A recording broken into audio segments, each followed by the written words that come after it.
Raghuramakrishnaraju, AP deputy speaker.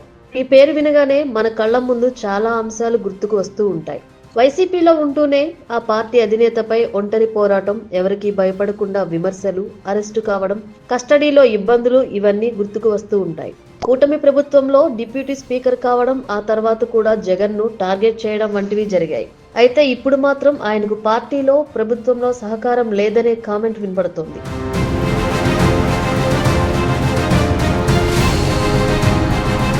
టీడీపీలో ఆయన ఒంటరి రాజుగారు అయ్యారు అనే కామెంట్స్ వినపడుతున్నాయి. డీఎస్పీ జయసూర్య వ్యవహారంలో, ఐపీఎస్ సునీల్ వ్యవహారంలో ఎదురు దెబ్బలు తగిలాయి అనే కామెంట్స్ వినపడుతున్నాయి. పివి సునీల్ పై చర్యలకు రఘురామకృష్ణరాజు పట్టుబట్టినప్పటికీ పని జరగలేదు. సునీల్ కుమార్ పై డీజీపీకి ఫిర్యాదు చేసినా అనుకున్న లక్ష్యాన్ని రఘురామ సాధించలేదు అనే అభిప్రాయాలు వినిపించాయి. ఇక డీఎస్పీ జయసూర్య వ్యవహారంలో రఘురామ మాట చెల్లలేదు.